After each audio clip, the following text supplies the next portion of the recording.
നമസ്കാരം, middle east ന്യൂസിലേക്ക് സ്വാഗതം. ആദ്യം നോക്കാം പ്രധാന വാർത്തകൾ. പ്രതിഷേധം കടുത്തതോടെ ഇറാനെതിരായ ആക്രമണം നിർത്തിവെച്ച അമേരിക്ക. യുദ്ധം ഇനിയും തുടർന്നാൽ ഗൾഫ് രാജ്യങ്ങൾ എതിരാകുമെന്നും സാമ്പത്തിക രംഗം എതിരാകുമെന്നും JD വാൻസിന്റെ മുന്നറിയിപ്പ്. തിരിച്ചടി നിർത്തിയെന്ന് സ്ഥിരീകരിച്ച് ഇറാൻ. ചർച്ചയിലൂടെ പ്രശ്നപരിഹാരത്തിന് വീണ്ടും ശ്രമം. അടിയന്തര സാഹചര്യങ്ങൾ ചർച്ച ചെയ്യുന്നതിന് വിവിധ രാജ്യങ്ങളിലെ വിദേശകാര്യമന്ത്രിമാരുമായി ഫോൺ സംഭാഷണം നടത്തി സൗദി വിദേശകാര്യമന്ത്രി അമീർ ഫൈസൽ ബിൻ ഫർഹാൻ. മാസപ്പടി കേസിൽ വീണ ടിക്കെതിരെ ഇഡിക്ക് കൂടുതൽ തെളിവുകൾ. ഇൻവോയ്സ് ഇല്ലാതെ CMRLൽ നിന്ന് പണം കൈപ്പറ്റിയെന്ന് കണ്ടെത്തൽ. മുൻകൂറായി 45 ലക്ഷം വാങ്ങിയത് IT മാർക്കറ്റിംഗ് കൺസൾട്ടന്റ് എന്ന പേരിൽ. CMRL കള്ളപ്പണം വെളുപ്പിച്ചതിനും തെളിവ്. പ്രതിപക്ഷ നേതാവ് പിണറായി വിജയനെ ED ചോദ്യം ചെയ്തേക്കും. CMRLൽ നിന്ന് ശശിധരൻ കർത്ത കുടുംബ കമ്പനിയിലേക്ക് പണം മാറ്റിയതിനും തെളിവ്.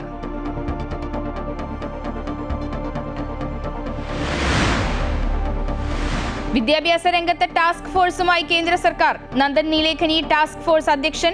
സമിതിയിൽ 6 പേർ. പെല്ലറ്റ് ആക്രമണം, വിദ്യാർത്ഥികളുടെ നേരെയുണ്ടായ അതിക്രമം ഉൾപ്പെടെയുള്ളതിൽ മറുപടി ആവശ്യപ്പെട്ട് അമിത്ഷായ്ക്ക് കത്തയച്ച് രാഹുൽ ഗാന്ധി. ചോദ്യപേപ്പർ ചോർച്ചയുണ്ടായാൽ 3 മാസത്തിനകം അന്വേഷണം ഉറപ്പാക്കുന്ന പൊതുപരീക്ഷാ ഭേദഗതി ബിൽ നാളെ പാർലമെന്റിൽ. ഏതൊരു പദവിയേക്കാളും വലുത് രാജ്യവും യുവാക്കളുമെന്ന് ധർമ്മേന്ദ്ര പ്രധാന്റെ രാജിയിൽ പ്രതികരിച്ച് കേന്ദ്ര ആഭ്യന്തരമന്ത്രി അമിത്ഷാ.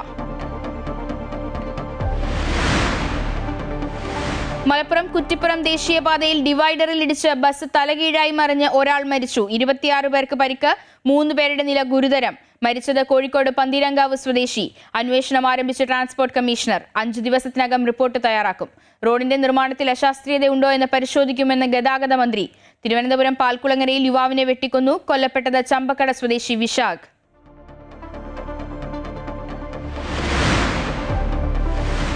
ഗ്ലാസ്ഗോ കോമൺവെൽത്ത് ഗെയിംസിൽ ഇന്ത്യക്ക് സ്വർണം. 48 കിലോ വിഭാഗം വെയ്റ്റ് ലിഫ്റ്റിംഗിൽ മീരാബായി ചാനുവിന് സ്വർണം. കോമൺവെൽത്തിൽ മീരയുടെ ഹാട്രിക് സ്വർണ്ണ നേട്ടം. ഭാരോദ്വഹനത്തിൽ ചനംബാം ഋഷികാന്ത സിംഗിന് വെള്ളി.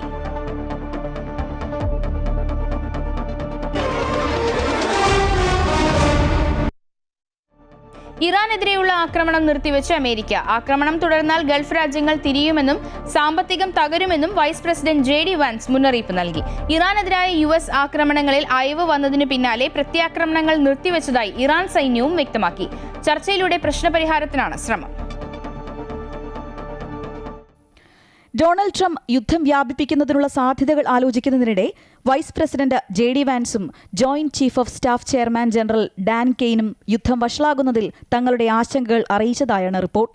2 ആഴ്ചത്തെ കടുത്ത ബോംബാക്രമണത്തിന് ശേഷം US സൈന്യം ഇറാനിലെ ആക്രമണങ്ങൾ താൽക്കാലികമായി നിർത്തിവെച്ചു.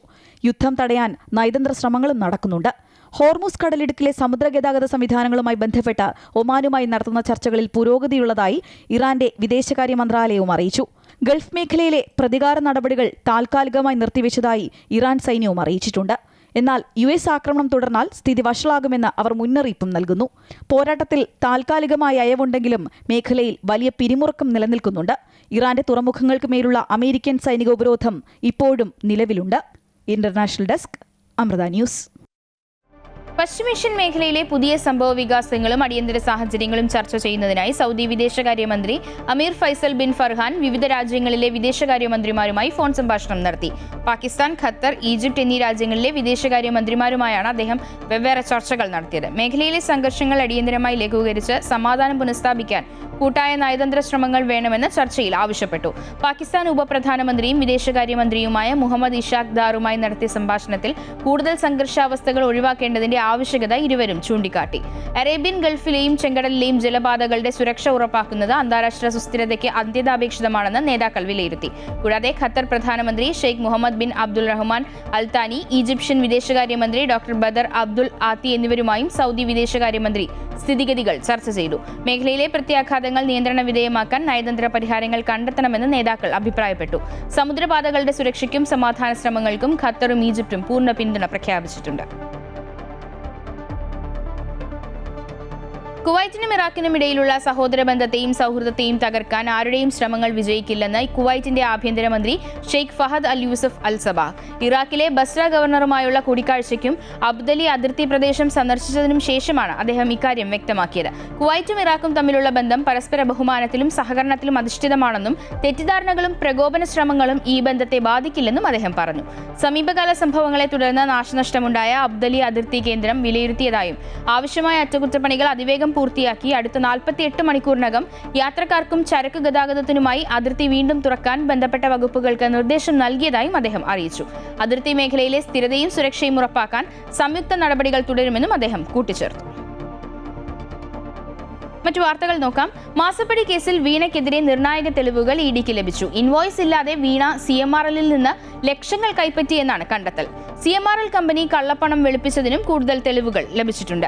കേസിന്റെ ഭാഗമായി പ്രതിപക്ഷ നേതാവ് പിണറായി വിജയനെ ഇഡി ചോദ്യം ചെയ്തേക്കും. 2017 ജനുവരി മുതൽ ഒക്ടോബർ വരെയുള്ള കാലയളവിൽ വീണ ടി 45 ലക്ഷം രൂപ അനധികൃതമായി കൈപ്പറ്റിയെന്നാണ് ഇഡിയുടെ കണ്ടെത്തൽ. ഇൻവോയ്സ് നൽകുന്നതിനു മുൻപാണ് പണം കൈമാറിയത്. വീണയ്ക്ക് പങ്കാളിത്തമുള്ള കമ്പനിയായ ലേക്കർ ഇന്ത്യ കോർപ്പറേഷനെ കേന്ദ്രീകരിച്ചും വിശദമായ അന്വേഷണമുണ്ട്. ഈ കമ്പനിയുടെ അക്കൗണ്ടിലുണ്ടായിരുന്ന 16.5 ലക്ഷം രൂപ ഇഡി നേരത്തെ മരവിപ്പിച്ചിരുന്നു. അഡ്ജുക്കേറ്റ് അതോറിറ്റിക്ക് നൽകിയ റിപ്പോർട്ടിലാണ് ഇഡി അന്വേഷണ ഉദ്യോഗസ്ഥർ ഇക്കാര്യങ്ങൾ വ്യക്തമാക്കിയിരിക്കുന്നത്. CMRLന്റെ തട്ടിപ്പ് രീതികളെക്കുറിച്ചും റിപ്പോർട്ടിൽ പരാമർശിക്കുന്നു. ചരക്ക് നീക്കത്തിന്റെ ചെലവെന്ന പേരിൽ ട്രാൻസ്പോർട്ടർമാരുടെ അക്കൗണ്ടിലേക്ക് പണം കൈമാറുകയും പിന്നാലെ പണം പിൻവലിച്ച് CMRLന്റെ ഉന്നത ഉദ്യോഗസ്ഥർക്ക് തിരികെ നൽകുകയും ചെയ്യുന്നതാണ് ശശിധരൻ കർത്തയുടെ രീതി. ഇതിന് ട്രാൻസ്പോർട്ടർമാർക്ക് 7% കമ്മീഷനും ലഭിച്ചിരുന്നു. 15 വർഷത്തിനിടെ 182 കോടി രൂപയുടെ ക്രമക്കേടാണ് CMRL നടത്തിയിട്ടുള്ളത്. CMRL കമ്പനിയിൽ നിന്ന് കർത്തയുടെ കുടുംബസ്ഥാപനമായ നിപുണയിലേക്ക് പണം കൈമാറിയതിനും തെളിവുകൾ ഇഡിക്ക് ലഭിച്ചിട്ടുണ്ട്. 90 കോടി രൂപ ഇത്തരത്തിൽ നിപുണയിലേക്ക് മാറ്റിയെന്നാണ് കണ്ടെത്തൽ. കേസുമായി ബന്ധപ്പെട്ട പ്രതിപക്ഷ നേതാവ് പിണറായി വിജയനെ ചോദ്യം ചെയ്യാനും ഇഡി നീക്കം നടത്തുന്നുണ്ട്. വീണയുടെ സ്വത്തുക്കളും കണ്ടുകെട്ടിയേക്കും. അമൃത ന്യൂസ്, കൊച്ചി. പരീക്ഷകളുടെ വിശ്വാസ്യത ഉറപ്പാക്കാൻ ടാസ്ക് ഫോഴ്സുമായി കേന്ദ്ര സർക്കാർ. പ്രമുഖ സാങ്കേതിക വിദഗ്ധൻ നന്ദൻ നീലേഖനിയുടെ അധ്യക്ഷതയിലാണ് ടാസ്ക് ഫോഴ്സ് രൂപീകരിച്ചിരിക്കുന്നത്. ഇൻസ്റ്റഗ്രാമിൽ പങ്കുവച്ച വീഡിയോയിലൂടെയാണ് പ്രധാനമന്ത്രി ഇക്കാര്യം അറിയിച്ചത്. 6 പേരായിരിക്കും സമിതിയിലുണ്ടാകുക. ISRO മുൻ ചെയർമാനും മലയാളിയുമായ S സോമനാഥും സമിതിയിലുണ്ടാകും. फ्रेंड्स, विद्यार्थियों के भविष्य के लिए भारत सरकार लगातार अनेकविध कदम उठा रही है. പരീക്ഷാ തട്ടിപ്പിൽ വിപ്ലവകരമായ മാറ്റങ്ങൾ ലക്ഷ്യമിട്ടാണ് ഉന്നതാധികാര കർമ്മസമിതി രൂപീകരിക്കുന്നതെന്ന് പ്രധാനമന്ത്രി നരേന്ദ്രമോദി ഇൻസ്റ്റയിലൂടെ അറിയിച്ചു. പരീക്ഷകളുടെ വിശ്വാസ്യതയും സുതാര്യതയും നിലനിർത്തുക, പരീക്ഷാ നടത്തിപ്പിൽ സാങ്കേതിക വിദ്യയുടെ ഉപയോഗം പരമാവധി ഉറപ്പാക്കുക എന്നിവയാണ് പ്രധാന ലക്ഷ്യങ്ങൾ. നീറ്റ് പരീക്ഷാ ചോദ്യപേപ്പർ ചോർച്ചയെ തുടർന്നുണ്ടായ വിവാദങ്ങളുടെ പശ്ചാത്തലത്തിലാണ് പുതിയ പരിഷ്കാരങ്ങൾ. പരീക്ഷാ നടത്തിപ്പുമായി ബന്ധപ്പെട്ട് സമൂല മാറ്റങ്ങൾക്ക് കേന്ദ്രം തയ്യാറെടുക്കുന്നുവെന്ന് സൂചിപ്പിച്ചുകൊണ്ടാണ് പ്രധാനമന്ത്രിയുടെ വീഡിയോ സന്ദേശം. രാജ്യത്തെ വിദ്യാർത്ഥികളെ അഭിസംബോധന ചെയ്ത സുഹൃത്തുക്കളെ എന്ന് വിളിച്ചുകൊണ്ടാണ് വീഡിയോ ആരംഭിക്കുന്നത്. വിദ്യാർത്ഥികളുടെ ഭാവി സുരക്ഷിതമാക്കുന്നതിനായി സർക്കാർ ഇതിനകം നിരവധി കർശന നടപടികൾ സ്വീകരിച്ചിട്ടുണ്ടെന്ന് പ്രധാനമന്ത്രി വ്യക്തമാക്കി. പരീക്ഷാ തട്ടിപ്പുകളിൽ ഏർപ്പെട്ടവർ ജയിലിലാണെന്നും ഇതിനായി ഫാസ്റ്റ് ട്രാക്ക് കോടതികൾ സ്ഥാപിച്ചിട്ടുണ്ടെന്നും അദ്ദേഹം കൂട്ടിച്ചേർത്തു. പരീക്ഷാ സമ്പ്രദായത്തിൽ ദീർഘകാലാടിസ്ഥാനത്തിലുള്ള ഘടനാപരമായ മാറ്റങ്ങളാണ് ലക്ഷ്യമിടുന്നതെന്നും അദ്ദേഹം വ്യക്തമാക്കി. ഇതിനു പുറമെ പരീക്ഷാ തട്ടിപ്പുകൾക്കെതിരെ കടുത്ത ശിക്ഷാ വ്യവസ്ഥകളടങ്ങിയ പുതിയ നിയമം പാർലമെന്റിൽ അവതരിപ്പിക്കുമെന്നും അദ്ദേഹം കൂട്ടിച്ചേർത്തു. വരും ദിവസങ്ങളിൽ നടക്കാനിരിക്കുന്ന പരീക്ഷകളുടെ വിശ്വാസ്യതയും ഉത്തരവാദിത്വവും ഉറപ്പാക്കുമെന്നും അദ്ദേഹം ഉറപ്പു നൽകി. ഇതിനകം 5 മില്യണിലധികം പേരാണ് വീഡിയോ കണ്ടത്. News desk, Amrita news. സമരം അവസാനിപ്പിച്ചതോടെ ജന്തർ മന്ദിറിലെ വേദി ഒഴിഞ്ഞ് കോക്രോച്ച് ജനതാ പാർട്ടി പ്രവർത്തകർ.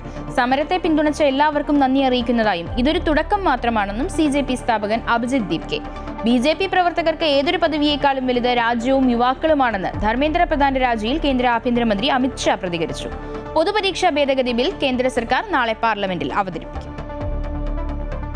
കേന്ദ്ര വിദ്യാഭ്യാസ മന്ത്രിയുടെ രാജിയോടെ ജന്തർ മന്ദിറിലെ അനിശ്ചിതകാല സമരം അവസാനിപ്പിച്ച് കോക്രോച്ച് ജനതാ പാർട്ടി പ്രവർത്തകർ മടങ്ങി.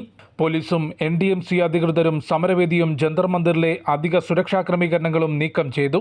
സമരത്തിന് പിന്തുണ നൽകിയ എല്ലാവർക്കും നന്ദി അറിയിക്കുന്നതായും അവരെ സല്യൂട്ട് ചെയ്യുന്നതായും CJP സ്ഥാപകൻ അഭിജിത് ദീപ് സമൂഹ മാധ്യമങ്ങളിൽ പങ്കുവച്ച വീഡിയോയിൽ പറഞ്ഞു.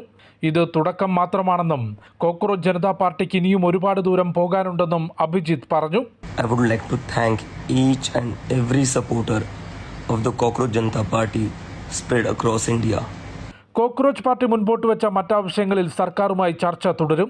അതേസമയം BJP പ്രവർത്തകർക്ക് ഏതൊരു പദവിയേക്കാളും വലുത് രാജ്യവും യുവാക്കളുമാണെന്ന് ധർമ്മേന്ദ്ര പ്രധാന്റെ രാജിയിൽ കേന്ദ്ര ആഭ്യന്തരമന്ത്രി അമിത്ഷാ പ്രതികരിച്ചു. ചോദ്യപേപ്പർ ചോർച്ചയ്ക്കെതിരെ കർശനമായ പരിഷ്കാരങ്ങൾ നടപ്പാക്കാൻ മോദി സർക്കാർ പ്രതിജ്ഞാബദ്ധമാണെന്നും അമിത്ഷാ എക്സിൽ കുറിച്ചു.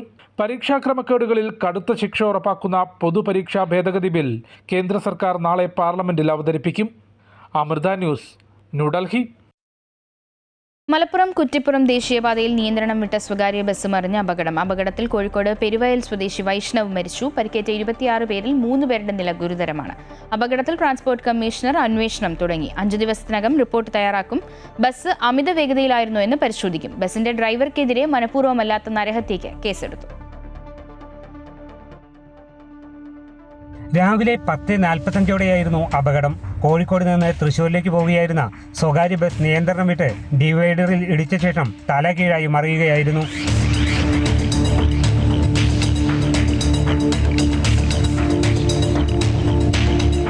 അപകടത്തിൽ കോഴിക്കോട് പെരുവയൽ സ്വദേശിയായ വൈഷ്ണവ് മരിച്ചു. 20ഓളം പേർക്ക് പരിക്കേറ്റു. 3 പേരുടെ നില ഗുരുതരമാണ്. പരിക്കേറ്റവരെ വളാഞ്ചേരി, കുറ്റിപ്പുറം, എടപ്പാൾ, കോട്ടക്കൽ എന്നിവിടങ്ങളിലെ സ്വകാര്യ ആശുപത്രികളിൽ പ്രവേശിപ്പിച്ചു. അമിത വേഗതയിലായിരുന്ന ബസ് നിയന്ത്രണം വിട്ട് മറിയുകയായിരുന്നുവെന്ന് പ്രദേശവാസികൾ പറഞ്ഞു. വണ്ടി വരുന്ന സമയത്ത് മഴ ഉണ്ടായിരുന്നു. ഹൈവേയിൽ ഭയങ്കര സ്പീഡിലായിട്ട് വന്നിരുന്നു. ഈ ഭിത്തിൽ തട്ടിയിട്ടു നേരെ ഇതിന് മുകളിലോട്ട് മറിയായിരുന്നു. ഞായറാഴ്ച ആയ കാരണം ആള് കുറവായിരുന്നു. ഇന്ന് അവിടുന്ന് ബമ്പ ഇറക്കം വന്നിട്ട് ഇവിടെ 2 ചുരുങ്ങാണ് റോഡ്. അതിൽ ഡ്രൈവർ പാനിക്കായിട്ട് സഡൻ ബ്രേക്ക് ഇടുകയാണ്. അതിൽ അവിടെ സംഭവിക്കുന്നതാണ്. ഓട്ടോറിക്ഷയിൽ ഇടിച്ച ശേഷം നേരത്തെ അപകടത്തിൽപ്പെട്ട് നിർത്തിയിരുന്ന കാറിന് മുകളിലേക്കാണ് ബസ് മറിഞ്ഞത്. അപകടം നടന്നയുടൻ പ്രദേശവാസികൾ രക്ഷാപ്രവർത്തനം നടത്തി. അപകട ദൃശ്യങ്ങൾ പരിശോധിച്ച ശേഷം RTOക്ക് റിപ്പോർട്ട് നൽകുമെന്ന് മോട്ടോർ വെഹിക്കിൾ ഉദ്യോഗസ്ഥർ പറഞ്ഞു. CCTV വിഷ്വൽസും കിട്ടി. ഇനി വാഹനത്തിൽ നിന്നുള്ള DVR എടുക്കണം. DVR അത് പോലീസിന്റെ കൈവശമുണ്ട് കുറ്റിപ്പുറത്ത്. അപ്പോൾ അതും കൂടെ നോക്കിയതിന് ശേഷം മാത്രമേ നമുക്കൊരു ഇതിലേക്ക് വരാൻ പറ്റുള്ളൂ. അത് ഞങ്ങൾ RTO അറിയിക്കും. മലപ്പുറം RTOക്ക് റിപ്പോർട്ട് കൊടുക്കും. ബസിന്റെ അമിത വേഗതയും ദേശീയപാതയുടെ നിർമ്മാണത്തിലെ അശാസ്ത്രീയവുമാണ് അപകടമുണ്ടാക്കാൻ കാരണമെന്നാണ് നാട്ടുകാർ ആരോപിക്കുന്നത്. എന്തായാലും കുറ്റിപ്പുറം ദേശീയപാതയിലെ ഈ സാഹചര്യത്തിന് അറുതി ഉണ്ടായേ തീരൂ. ഇല്ലെങ്കിൽ ഇവിടെ കൂടുതൽ അപകടങ്ങൾ ഉണ്ടാകാനുള്ള സാധ്യത ഏറെയാണ്. കുറ്റിപ്പുറത്തു നിന്നും ക്യാമറാമാൻ അമർജിത്തിനോടൊപ്പം TK അരവിന്ദൻ, അമൃത ന്യൂസ്. കാർഗിൽ വിജയ് ദിവസിൽ ദ്രാസിലെ യുദ്ധസ്മാരകത്തിൽ പുഷ്പചക്രം അർപ്പിച്ച് പ്രതിരോധ മന്ത്രി രാജ്നാഥ് സിംഗ്. സൈന്യത്തിന്റെ ധീരതയുടെ പ്രതീകമാണ് കാർഗിൽ വിജയമെന്നും പ്രതിരോധ മന്ത്രി പറഞ്ഞു. ഇന്ത്യ ബഹിരാകാശത്തേക്ക് ഉപഗ്രഹങ്ങൾ അയക്കുമ്പോൾ പാകിസ്ഥാൻ അതിർത്തി കടത്തി ഭീകരരെ അയക്കുന്ന തിരക്കിലാണെന്നും അദ്ദേഹം വിമർശിച്ചു. അതേസമയം കാർഗിലിൽ സൈന്യം പ്രകടിപ്പിച്ച വീര്യം എന്നെന്നും രാജ്യത്തിന് അഭിമാനമായി നിലനിൽക്കുമെന്ന് പ്രധാനമന്ത്രി നരേന്ദ്രമോദിയും പറഞ്ഞു. കാർഗിൽ യുദ്ധസ്മാരകത്തിൽ രാജ്യത്തിനായി ജീവൻ ബലി നൽകിയ ധീര സൈനികരുടെ ഓർമ്മയിലാണ് രാജ്യം. വീരമൃത്യു വരിച്ച സൈനികരെ ആദരിച്ചുകൊണ്ട് കേന്ദ്ര പ്രതിരോധ മന്ത്രി രാജ്നാഥ് സിംഗ് ദ്രാസിലെ യുദ്ധസ്മാരകത്തിൽ പുഷ്പചക്രം സമർപ്പിച്ചു. കരസേനാ മേധാവി ജനറൽ ധീരജ് സേത്ത് ഉൾപ്പെടെയുള്ള ഉന്നത ഉദ്യോഗസ്ഥരും ദ്രാസിൽ സൈനികർക്ക് ആദരമർപ്പിച്ചു. കാർഗിൽ യുദ്ധസ്മാരകത്തിന്റെ ഡിജിറ്റൽ പോർട്ടൽ പ്രതിരോധ മന്ത്രി രാജ്നാഥ് സിംഗ് ഉദ്ഘാടനം ചെയ്തു. സൈന്യത്തിന്റെ ധീരതയുടെ പ്രതീകമാണ് കാർഗിൽ വിജയമെന്നും അദ്ദേഹം പറഞ്ഞു. ഇന്ത്യ ബഹിരാകാശത്തേക്ക് ഉപഗ്രഹങ്ങൾ അയക്കുമ്പോൾ പാകിസ്ഥാൻ അതിർത്തി കടത്തി ഭീകരരെ അയക്കുന്ന തിരക്കിലാണ്. പാകിസ്ഥാൻ അനധികൃതമായി കൈവശം വയ്ക്കുന്ന പാക് അധിനിവേശ ജമ്മു കശ്മീരിനെ കുറിച്ച് മാത്രമാണ് ഇനി ചർച്ചയെന്നും അദ്ദേഹം പറഞ്ഞു. ഭീകരതയെയും പാകിസ്ഥാനെയും നമ്മൾ വേർതിരിച്ച് കാണുന്നില്ലെന്ന് ഓപ്പറേഷൻ സിന്ദൂറിലൂടെ വ്യക്തമാക്കിയതായും പ്രതിരോധ മന്ത്രി ചൂണ്ടിക്കാട്ടി. ऑपरेशन सिंदूर ने यह साफ कर दिया है कि भारत को आतंकवाद के सहारे डराने का सपना देखने वालों का अब अंजाम क्या होगा. भारत पाकिस्तान के हर मिस एडवेंचर का जवाब उसकी कल्पना से कहीं अधिक कठोर तरीके से देने की क्षमता रखता है. വീരമൃത്യു വരിച്ച ജവാന്മാരുടെ കുടുംബത്തെ ദ്രാസിൽ നടക്കുന്ന ചടങ്ങിൽ ആദരിച്ചു. മാതൃരാജ്യത്തിന്റെ സുരക്ഷയ്ക്കായി ജീവത്യാഗം ചെയ്ത ധീരന്മാരെ രാജ്യം എന്നും ഓർമ്മിക്കുമെന്ന് രാഷ്ട്രപതി ദ്രൗപദി മുർമു എക്സിൽ കുറിച്ചു. കാർഗിലിൽ സൈന്യം പ്രകടിപ്പിച്ച വീര്യം എന്നെന്നും രാജ്യത്തിന് അഭിമാനമായി നിലനിൽക്കുമെന്ന് സൈനികർക്ക് ആദരമർപ്പിച്ചുകൊണ്ട് പ്രധാനമന്ത്രി നരേന്ദ്രമോദി വ്യക്തമാക്കി. അവരുടെ അചഞ്ചലമായ ദേശസ്നേഹവും സമർപ്പണവും വരും തലമുറകൾക്ക് പ്രചോദനമേകുമെന്നും പ്രധാനമന്ത്രി സമൂഹ മാധ്യമങ്ങളിൽ പങ്കുവച്ച കുറിപ്പിൽ പറഞ്ഞു. അമൃത ന്യൂസ്, ന്യൂഡൽഹി. സ്റ്റാർട്ടപ്പ് ഉൾപ്പെടെ എല്ലാ മേഖലകളിലും രാജ്യത്തിന്റെ യുവാക്കൾ കരുത്തു കാട്ടുകയാണെന്ന് മൻ കി ബാത്ത് പരിപാടിയിൽ പ്രധാനമന്ത്രി. കാർഗിലിൽ ജീവത്യാഗം ചെയ്ത സൈനികരെയും അദ്ദേഹം അനുസ്മരിച്ചു. എറണാകുളത്തെ സൗത്ത് ചിറ്റൂരിലെ സ്കൂളിലെ സംസ്കൃതം ക്ലബിനെയും അദ്ദേഹം മൻ കി ബാത്തിൽ പരിചയപ്പെടുത്തി. സംസ്കൃത അക്ഷരങ്ങളെ ഫുട്ബോളിൽ ഉപയോഗിക്കുന്ന വാക്കുകളുമായി ബന്ധിപ്പിച്ചുകൊണ്ട് ലളിതമായ രീതിയിൽ വിശദീകരിച്ചതും മോദി ചൂണ്ടിക്കാട്ടി. കൈത്തറി മേഖലയെ പരാമർശിച്ച പ്രധാനമന്ത്രി കേരളത്തിലെ കുത്താമ്പള്ളി കൈത്തറി കസവ് തുണിത്തരങ്ങളെക്കുറിച്ചും പരാമർശിച്ചു. ദുബായിലെ ഔദ്മേദ അൽ അസായൽ റോഡ് വികസന പദ്ധതിയുടെ ഭാഗമായി 3 പാതകളുള്ള പ്രധാന പാലം റോഡ്സ് ആൻഡ് ട്രാൻസ്പോർട്ട് അതോറിറ്റി പൊതുജനങ്ങൾക്കായി തുറന്നു. പാലം പ്രവർത്തന സജ്ജമായതോടെ അൽ ഖൈൽ റോഡിൽ നിന്ന് അൽ അസായൽ സ്ട്രീറ്റിലേക്കുള്ള വാഹന ഗതാഗതം കൂടുതൽ വേഗത്തിലും സുഗമമായും മാറും. മണിക്കൂറിൽ 3600 വാഹനങ്ങൾ വരെ കൈകാര്യം ചെയ്യാൻ ശേഷിയുള്ള പാലം അൽ ഖൈൽ റോഡിൽ നിന്ന് അൽ വസൽ ക്ലബ് സ്ട്രീറ്റ് വഴി അൽ അസായൽ സ്ട്രീറ്റിലേക്കുള്ള വാഹന ഗതാഗതം എളുപ്പമാക്കും. പുതിയ പാലം പ്രവർത്തനക്ഷമമായതോടെ ഔദ്മേദ സ്ട്രീറ്റിന്റെ വാഹനശേഷി 50% വർദ്ധിക്കും. തിരക്കേറിയ സമയങ്ങളിൽ 20 മിനിറ്റ് വരെ എടുത്തിരുന്ന യാത്ര 5 മിനിറ്റായി കുറയുമെന്നും RTA അറിയിച്ചു. ദുബായിലെ നഗരവികസനത്തിനും വർദ്ധിച്ചു വരുന്ന ജനസംഖ്യയുടെ ഗതാഗത ആവശ്യങ്ങൾക്കും അനുസരിച്ച് റോഡ് ശൃംഖല വികസിപ്പിക്കുന്ന RTAയുടെ സമഗ്ര പദ്ധതിയിലെ സുപ്രധാന നാഴികക്കല്ലാണ് പുതിയ പാലം. കുവൈറ്റിൽ കുട്ടികളുടെ ഇലക്ട്രോണിക് പ്ലാറ്റ്ഫോം ഉപയോഗം നിയന്ത്രിക്കുന്നതിനുള്ള നടപടികൾ ഉടൻ ആരംഭിക്കുമെന്ന് വാർത്താവിതരണ വിവര സാങ്കേതിക വകുപ്പ് മന്ത്രി ഒമർ അൽ ഒമർ. ഇത് സംബന്ധിച്ച നിയന്ത്രണങ്ങൾ എളുപ്പത്തിൽ പുറപ്പെടുവിക്കാനാവുന്ന ഒന്നാണെന്നും എന്നാൽ ഇത് എങ്ങനെ നടപ്പാക്കുക എന്നതാണ് യഥാർത്ഥ വെല്ലുവിളിയെന്നും അദ്ദേഹം പറഞ്ഞു. കുവൈറ്റിൽ ആസ്ഥാനമില്ലാത്ത കമ്പനികളെ നിയമപരമായി എങ്ങനെ നിയന്ത്രിക്കാം, നിയമലംഘനങ്ങൾക്കെതിരെ ശിക്ഷാ നടപടികൾ എങ്ങനെ സ്വീകരിക്കാം എന്നിവയാണ് പ്രധാന വെല്ലുവിളികളെന്നും അദ്ദേഹം വ്യക്തമാക്കി. യൂറോപ്യൻ രാജ്യങ്ങളുടെയും സഹോദര രാജ്യമായ UAEയുടെയും അനുഭവങ്ങൾ പഠിച്ച് ഈ മേഖലയിൽ അനുയോജ്യമായ സംവിധാനങ്ങൾ രൂപീകരിച്ചു വരികയാണ്. നീതിന്യായ മന്ത്രാലയം, ദേശീയ സൈബർ സുരക്ഷാ കേന്ദ്രം, കമ്മ്യൂണിക്കേഷൻസ് അതോറിറ്റി എന്നീ ഏജൻസികളുടെ സഹകരണത്തോടെയാണിതെന്നും മന്ത്രി വ്യക്തമാക്കി. പരിക്കേറ്റതും ഉപേക്ഷിക്കപ്പെട്ടതുമായ വളർത്തുമൃഗങ്ങൾക്ക് പുതിയ ജീവിതം സമ്മാനിക്കാൻ ദുബായിൽ അത്യാധുനിക ആനിമൽ വെൽഫെയർ ഷെൽട്ടർ പ്രവർത്തനം ആരംഭിച്ചു. സംരക്ഷണത്തിനും ചികിത്സയ്ക്കും പുനരധിവാസത്തിനും ഒരുപോലെ പ്രാധാന്യം നൽകുന്ന കേന്ദ്രം മൃഗക്ഷേമ രംഗത്ത് പുതിയ മാതൃകയാകുമെന്നും അധികൃതർ അറിയിച്ചു. സ്നേഹപൂർവ്വമായ പരിചരണവും വിദഗ്ധ ചികിത്സയും ലഭ്യമാക്കി പരിക്കേറ്റതും ഉപേക്ഷിക്കപ്പെട്ടതുമായ മൃഗങ്ങളെ ആരോഗ്യത്തിലേക്ക് തിരിച്ചെത്തിക്കുകയാണ് കേന്ദ്രത്തിന്റെ പ്രധാന ലക്ഷ്യം. ചികിത്സയ്ക്ക് ശേഷം പുനരധിവാസത്തിലൂടെ അവയെ പുതിയ ജീവിതത്തിലേക്ക് കൈപിടിച്ചുയർത്താൻ ആവശ്യമായ എല്ലാ സൗകര്യങ്ങളും ഇവിടെ ഒരുക്കിയിട്ടുണ്ട്.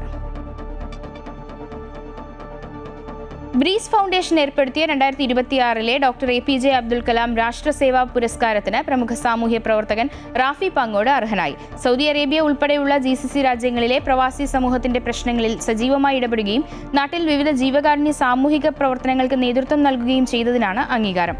മുൻ രാഷ്ട്രപതി ഡോക്ടർ APJ അബ്ദുൽ കലാമിന്റെ ചരമവാർഷികത്തോടനുബന്ധിച്ച് ജൂലൈ 27 തിങ്കളാഴ്ച ഉച്ചയ്ക്ക് 2 മണിക്ക് എറണാകുളം ഇടപ്പള്ളി ചെങ്ങമ്പുഴ സാംസ്കാരിക കേന്ദ്രത്തിൽ നടക്കുന്ന അനുസ്മരണ സമ്മേളനത്തിൽ പുരസ്കാരം സമ്മാനിക്കും.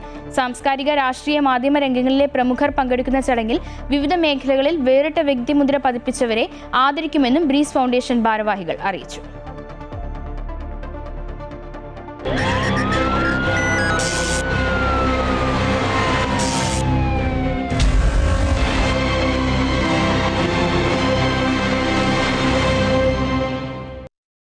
കോഴിക്കോട് വടകര MDMA കേസിൽ അധ്യാപികമാരുടെ അറസ്റ്റുമായി ബന്ധപ്പെട്ട് നിർണായക വിവരങ്ങൾ പുറത്ത്. ലഹരി സംഘം സാമ്പത്തിക ഇടപാടുകൾക്കായി സ്ത്രീകളെ മറയാക്കിയെന്നാണ് പോലീസിന്റെ പ്രധാന കണ്ടെത്തൽ. കേസിൽ Perambra BRC special educator K Kavya, specialist അധ്യാപിക കീർത്തന എന്നിവരാണ് അറസ്റ്റിലായത്. സംഭവത്തിൽ പങ്കുണ്ടെന്ന് സംശയിക്കുന്ന മറ്റൊരു അധ്യാപികയും ഇപ്പോൾ പോലീസിന്റെ നിരീക്ഷണത്തിലാണ്. കഴിഞ്ഞ ജൂലൈ 12-നാണ് പേരാമ്പ്ര BRCയിലെ സ്പെഷ്യൽ എഡ്യൂക്കേറ്ററും മുൻ കായിക താരവുമായ മരുതോങ്കര സ്വദേശിനി KC കീർത്തനയെ MDMA ഇടപാട് നിയന്ത്രിച്ചതിനും സാമ്പത്തിക കാര്യങ്ങൾ കൈകാര്യം ചെയ്തതിനും വടകര പോലീസ് അറസ്റ്റ് ചെയ്തത്. BRCക്ക് കീഴിൽ വർഷങ്ങളായി താൽക്കാലിക അടിസ്ഥാനത്തിൽ ജോലി ചെയ്യുകയായിരുന്നു കീർത്തന. അധ്യാപിക എന്ന സൽപ്പേര് മറയാക്കിയാണ് ലഹരി വ്യാപാരത്തിന് ഇറങ്ങിയതെന്നായിരുന്നു പോലീസിന്റെ കണ്ടെത്തൽ. ഇവരുടെ മൊഴിയുടെ അടിസ്ഥാനത്തിലാണ് സഹപ്രവർത്തകയും BRC എഡ്യൂക്കേറ്ററുമായ കൂരാച്ചുണ്ട് സ്വദേശിനി കാവ്യയെ പോലീസ് അറസ്റ്റ് ചെയ്തത്. KC കീർത്തന പേരാമ്പ്ര BRCക്ക് കീഴിലെ താൽക്കാലിക കായിക അധ്യാപികയായിരുന്നു. വിവിധ സ്കൂളുകളിൽ പല ദിവസങ്ങളിലായി എത്തി കുട്ടികൾക്ക് പരിശീലനം നൽകുന്ന രീതിയായിരുന്നു കീർത്തന. ഇത് മറയാക്കിയായിരുന്നു ലഹരി വിൽപ്പനയും. കീർത്തന അറസ്റ്റിലായതിനു പിറകെ ഇവരെ സർവീസിൽ നിന്ന് നീക്കാൻ സമഗ്ര ശിക്ഷ സംസ്ഥാന കോർഡിനേറ്റർ ഉത്തരവിറക്കിയിരുന്നു.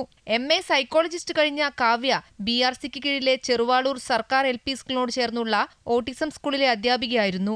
ആഴ്ചയിൽ 3 ദിവസമായിരുന്നു കാവ്യയ്ക്ക് ജോലിയുണ്ടായിരുന്നത്. അധ്യാപികമാരെ ഇടനിലക്കാരാക്കി അവരുടെ അക്കൗണ്ടിലേക്ക് പണം വാങ്ങുന്നതായിരുന്നു രീതി. 2000 രൂപ വീതം അയച്ചു നൽകിയാൽ ലഹരി ഒളിപ്പിച്ചു വെച്ച ലൊക്കേഷൻ ഇവർ പണം അയച്ചു നൽകിയ ആൾക്ക് കൈമാറും. ലൊക്കേഷനിലെത്തുന്നവർക്ക് സംഘത്തിലെ മറ്റൊരാൾ ലഹരി മരുന്ന് കൈമാറും. ഇങ്ങനെ ലഭിക്കുന്ന പണം വൻ തുകയാവുന്നതോടെ കാവ്യയുടെ അക്കൗണ്ടിലേക്ക് കീർത്തന മാറ്റും. ലഹരി ഉപയോഗിക്കുന്നവരുമായി ബന്ധമില്ലെങ്കിലും വൻകിട ഇടപാടുകാരുമായി കീർത്തനയ്ക്ക് അടുത്ത ബന്ധമുണ്ടെന്നും അന്വേഷണ സംഘം കണ്ടെത്തിയിട്ടുണ്ട്. 2 ആഴ്ച മുമ്പ് വടകര പോലീസ് റിസ്വാൻ എന്നയാളെ MDMAയുമായി പിടികൂടിയതോടെയാണ് അധ്യാപികമാർ ഉൾപ്പെട്ട ലഹരി സംഘത്തെക്കുറിച്ചുള്ള സൂചന കിട്ടിയത്. അമൃത ന്യൂസ്, കോഴിക്കോട്. സംസ്ഥാനത്തെ ആദിവാസി വിഭാഗത്തെ ലഹരി മുക്തമാക്കാൻ ലക്ഷ്യമിട്ട് കൊച്ചി അമൃത ആശുപത്രി നടപ്പിലാക്കുന്ന തൂഫാൻ തമ്പി പദ്ധതിക്ക് തുടക്കമായി. കൊച്ചി അമൃത ആശുപത്രിയിൽ നടന്ന പരിപാടിയിൽ ആഭ്യന്തരമന്ത്രി രമേശ് ചെന്നിത്തല പദ്ധതി ഉദ്ഘാടനം ചെയ്തു. മാതാ അമൃതാനന്ദമയി മഠം ജനറൽ സെക്രട്ടറി സ്വാമി പൂർണ്ണാമൃതാനന്ദപുരി ചടങ്ങിൽ അധ്യക്ഷത വഹിച്ചു. തൂഫാൻ അമൃത സോഫ്റ്റ്വെയറിന്റെ ഉദ്ഘാടനം ഹൈക്കോടതി ജഡ്ജി ജസ്റ്റിസ് ദേവൻ രാമചന്ദ്രൻ നിർവഹിച്ചു. ഓപ്പറേഷൻ തൂഫാന്റെ ഭാഗമായി സംസ്ഥാനത്തെ ആദിവാസി സമൂഹത്തെ ലഹരിയിൽ നിന്ന് മുക്തരാക്കുന്നതിനായി കൊച്ചി അമൃത ആശുപത്രി തുടക്കമിടുന്ന പദ്ധതിയാണ് Toofan Thampi. Tribal health care awareness and medical programme initiative എന്നാണ് പദ്ധതിയുടെ പൂർണ്ണനാമം. കേരളത്തിലെ ആദിവാസി വിഭാഗങ്ങളുടെ സമഗ്ര ആരോഗ്യ സുരക്ഷ ഉറപ്പുവരുത്തുന്നതിനോടൊപ്പം ലഹരി വിരുദ്ധ ബോധവൽക്കരണവും നടത്തുകയാണ് പദ്ധതിയുടെ ലക്ഷ്യം. ആഭ്യന്തരമന്ത്രി രമേശ് ചെന്നിത്തല തൂഫാൻ തമ്പി പദ്ധതി ഉദ്ഘാടനം ചെയ്തു. ചടങ്ങിൽ പങ്കെടുത്ത മുഴുവൻ പേരെയും തൂഫാൻ വാരിയേഴ്സായി പ്രഖ്യാപിക്കുകയും വാരിയേഴ്സിനുള്ള ബാഡ്ജ് വിതരണവും ആഭ്യന്തരമന്ത്രി നിർവഹിച്ചു.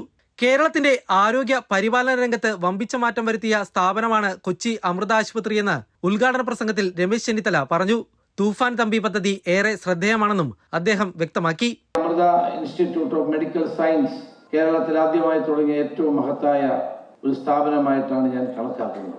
ഇത് കേരളത്തിന്റെ ആരോഗ്യ പരിപാലന രംഗത്ത് വിസ്മയകരമായ മാറ്റത്തിന് നേതൃത്വം കൊടുക്കാൻ കഴിഞ്ഞ ഒരു പ്രസ്ഥാനമാണ്. അതേ തുടർന്നാണ് മറ്റ് ആരോഗ്യ പരിപാലന കേന്ദ്രങ്ങൾ കൊച്ചിയിലും കേരളത്തിലും സ്ഥാപിതമായത്. ആരോഗ്യ രംഗത്ത് വൻപിച്ച മാറ്റം സ്വീകരിച്ച ഒരു സംസ്ഥാനമാണ് നമ്മുടേത്. അതുകൊണ്ടാണ് ആയുർദൈർഘ്യം കേരളത്തിൽ വളരെ കൂടുതലാണ്. സദ്ഗുരു ശ്രീ മാതാ അമൃതാനന്ദമയി ദേവിയുടെ നിർദ്ദേശപ്രകാരം ആദിവാസി ഉന്നതികളിൽ സൗജന്യ മെഡിക്കൽ ക്യാമ്പുകൾ കൊച്ചി അമൃത ആശുപത്രി നടത്തിവരുന്നുണ്ടെന്ന് തൂഫാൻ തമ്പിയുടെ കോർഡിനേറ്റർ ഡോക്ടർ സി ശ്രീകുമാർ പറഞ്ഞു. ഇന്ത്യയിൽ തന്നെ tribal health and research unit ഇങ്ങനെ ഒരു വിഭാഗം പ്രവർത്തിക്കുന്ന ഏക മെഡിക്കൽ കോളേജാണ് നമ്മുടേത്. HSRന്റെ ഹെൽത്ത് സയൻസ് റിസർച്ചിന്റെ ഭാഗമായിട്ടാണ് ഇത് പ്രവർത്തിച്ചു വരുന്നത്. ട്രൈബൽ കമ്മ്യൂണിറ്റിയുടെ ഉന്നമനത്തിന് വേണ്ടിയാണ് നമ്മുടെ ലക്ഷ്യം. സദ്ഗുരു ശ്രീമാതാ അമൃതാനന്ദമയി ദേവി അമ്മയുടെ നിർദ്ദേശപ്രകാരം വനവാസി ഉന്നതികളിൽ അമൃത ആശുപത്രിയുടെ നേതൃത്വത്തിൽ സൗജന്യ മെഡിക്കൽ ക്യാമ്പുകളും ചെക്കപ്പുകളും ഇപ്പോൾ തന്നെ നടത്തി വരുന്നുണ്ട്. വയനാട്, അട്ടപ്പാടി, ഇടുക്കി തുടങ്ങിയ മേഖലകളിൽ ഇത്തരം ക്യാമ്പുകൾ forest department, tribal development department, നമ്മുടെ ട്രൈബൽ ആശുപത്രികൾ, മറ്റ് സന്നദ്ധ സംഘടനകൾ എന്നിവയുടെ നേതൃത്വത്തിലാണ് നമ്മളിപ്പോൾ ഈ പരിപാടികൾ നടത്തി വരുന്നത്. മാതാ അമൃതാനന്ദമയി മഠം ജനറൽ സെക്രട്ടറി സ്വാമി പൂർണ്ണാമൃതാനന്ദപുരി ചടങ്ങിൽ അധ്യക്ഷത വഹിച്ചു. തൂഫാൻ അമൃത സോഫ്റ്റ്വെയർ ഉദ്ഘാടനം കേരള ഹൈക്കോടതി ജഡ്ജി ജസ്റ്റിസ് ദേവൻ രാമചന്ദ്രൻ നിർവഹിച്ചു. അമൃത ന്യൂസ്, കൊച്ചി. കേരള ലോട്ടറിയുടെ സമാന ടിക്കറ്റുകൾ വ്യാജമായി നിർമ്മിക്കുന്ന മാഫിയകൾക്കെതിരെ നടപടി ശക്തമാക്കാൻ സംസ്ഥാന ഭാഗ്യക്കുറി ഡയറക്ടറേറ്റ്. ഓൺലൈൻ ലോട്ടറി തട്ടിപ്പിനിരയായാൽ ഉടൻ തന്നെ 1930 എന്ന സൈബർ ഹെൽപ്പ് ലൈൻ നമ്പറിലോ സൈബർ ക്രൈം റിപ്പോർട്ടിംഗ് പോർട്ടലിലോ പരാതി രജിസ്റ്റർ ചെയ്യാൻ അധികൃതർ നിർദ്ദേശം നൽകി. ഭാഗ്യക്കുറിയുടെ സമ്മാനാർഹമായ നമ്പറിലുള്ള ടിക്കറ്റുകൾ കൃത്രിമമായി നിർമ്മിച്ച് തട്ടിപ്പ് നടത്തുന്നവരെക്കുറിച്ച് അമൃത ന്യൂസ് വാർത്ത നൽകിയിരുന്നു. ഒറ്റ നമ്പർ ചൂതാട്ടവും വ്യാജ ലോട്ടറി പതിപ്പുമായി ലോട്ടറി മേഖലയിൽ പിടിമുറുക്കിയ മാഫിയ സംഘങ്ങളെക്കുറിച്ച് കഴിഞ്ഞ ദിവസമാണ് അമൃത ന്യൂസ് വാർത്ത നൽകിയിരുന്നത്.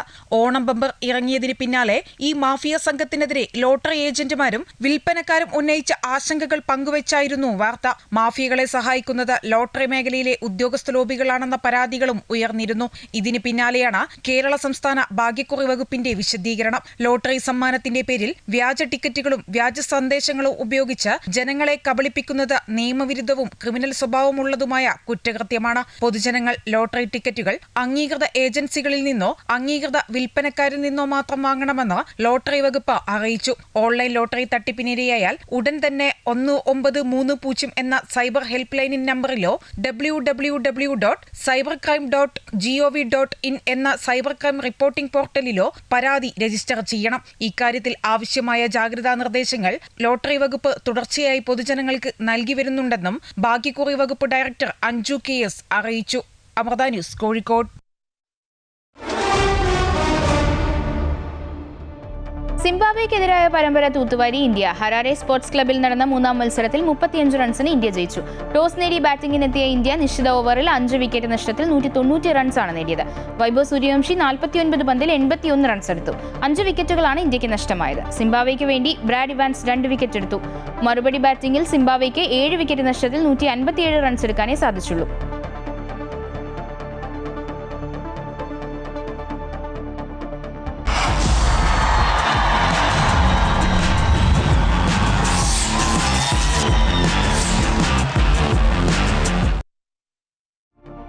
ഗ്ലാസ്ഗോ കോമൺവെൽത്ത് ഗെയിംസിൽ ഇന്ത്യക്ക് സ്വർണം. 48 കിലോ വിഭാഗം പവർ ലിഫ്റ്റിംഗിൽ മീരാഭായ് ചാനുവാണ് സ്വർണം നേടിയത്. കോമൺവെൽത്തിൽ മീരയുടെ ഹാട്രിക് സ്വർണ്ണ നേട്ടമാണിത്. 2018-ലും 2022-ലും മീരാഭായ് ചാനു സ്വർണം നേടിയിരുന്നു. രാവിലെ ഭാരോദ്വഹനത്തിൽ ചനംബാം ഋഷികാന്ത സിംഗ് വെള്ളി നേടി. പുരുഷന്മാരുടെ 60 കിലോഗ്രാം വിഭാഗത്തിലാണ് 28-കാരനായ ചനംബാം രണ്ടാമതെത്തിയത്. നേരത്തെ പാരാ പവർ ലിഫ്റ്റിംഗിൽ ഝണ്ഡുകുമാർ വെങ്കലം നേടിയിരുന്നു. മിഡിൽ ഈസ്റ്റ് വാർത്തകൾ പൂർണ്ണമാകുന്നു. നമസ്കാരം.